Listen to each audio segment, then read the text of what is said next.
Hey, what is up guys? So we are going to be doing the deck profile for the Earthbound Immortal OTK. If you don't know how this deck actually works, I'll leave a link down below in the description box as well as a annotation up so you can click and watch how this OTK works. It's a very simple OTK. All you need to do is have Earthbound Immortal, a solid Piscu on the field, a set Nightmare Archfiend, and your opponent just needs to have at least one monster on the field. So it's a really easy OTK to pull off once you have the setup, and you'll have to be able to attack directly. Well, it's really easy because this card actually attacks directly, but you'll have to attack directly once with this card also. So let's go ahead and get started with the deck profile. I'll explain the choices as we go along. So first off, 3 Earthbound Immortal, a solid Piscu.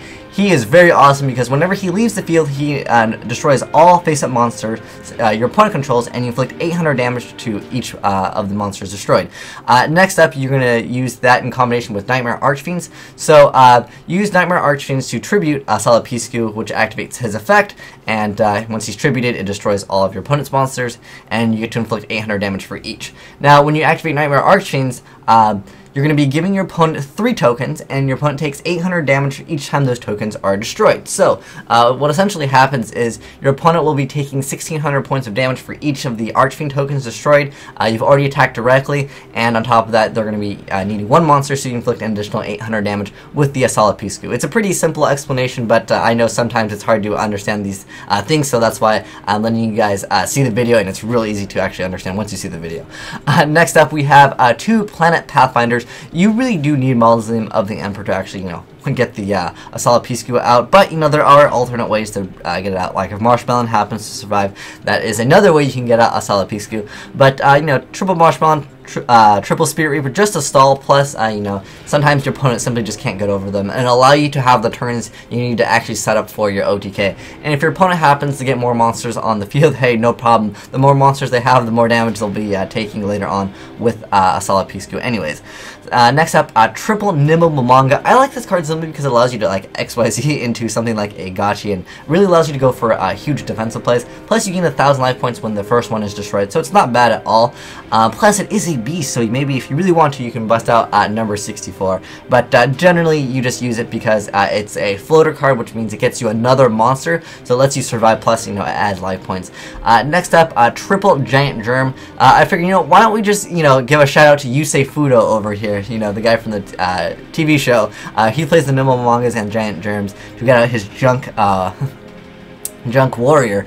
But yeah, I think Giant Germ is not a bad card at all because it also inflicts 500 damage. So sometimes if your opponent has too many cards on the field, you can't actually get out your Nightmare Archfiends, and I thought it'd be a great way to actually incorporate another card where it actually has some synergy with the deck, because like I said, sometimes if they have too many monsters, they'll only be taking 800 for each instead of the 1600, because they take another 800 for the Archfiend tokens once they are destroyed. So you can technically still get off a lot of damage to your opponent if you happen to have a Marshmallow and you have the Giant Germs, and multiple Marshmallow is always pretty dirty for your opponent to deal with.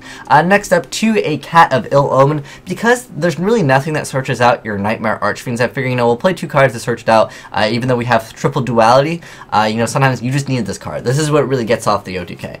Next up, triple Terraforming to pull out that Mausoleum of the Emperor. Even though we have Planet Pathfinder, I mean, you really need this card to pull it off. Next up, triple Night Beam, just get rid of back row. It's pretty easy to understand. Next up, triple Duality, triple MST, triple My Body as a shield. I really like this card because it gets it stops Torrential, it stops Mirror Force and stuff, when you go for your attack with this card over here. But the reason why I really like My Body as a shield is, maybe you happen to have a Marshmallow in there, and you don't want to run something like Forbidden Lance, which only protects 1 monster. Plus, Forbidden Lance won't allow you to pull off the OTK, because if you lance this card over here, he'll have too low of an attack to actually, make an OTK actually viable. So that's why I really do like My Body as a shield. You can swap it out for Lance if you want, but if you do happen to do that, you're going to have to get an effective Marshmallow to actually pull off the OTK. Next up, triple Mausoleum of the Emperor. This allows you to summon the Earthbound Immortal, a solid Piscu, without actually having other monsters to tribute. So it's pretty awesome. You'll have to pay 2,000 life points, which is fine. I know that this you have to play also. If you really want to, you can actually technically tech a Megamorph, so you can attack with this and inflict absurd amounts of damage. Attack directly for 5,000, seems fair, right? And then just tribute it. At that point, you've already won anyways. But next up, triple Nightmare Archfiend. This is what actually pulls off the OTK. And as far as the extra deck in this, you really don't need anything. The only thing that you'll probably end up making is a Gachi. There is also number 64. This can technically be good at certain times. 3,000 damage potentially is not bad at all.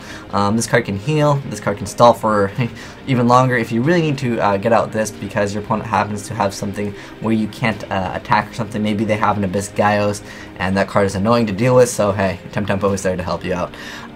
But you don't really need an extra deck in here. I would definitely recommend throwing in a Gachi. I mean, this card is like a quarter anyway, so if you're wanting to build this deck in real life, it's a pretty cheap deck. Maybe Nightbeam will be maybe the only card that might be expensive, but other than that, the deck is pretty easy to build. But anyways, this has been the deck profile for the Earthbound Immortal OTK deck. If you guys have any suggestions, let me know in the comment section below, because I might want to try a different variant of this deck. Like I said, this deck is only geared to OTK. There's going to be a lot of dead cards after you've searched out for your Mausoleum of the Emperors.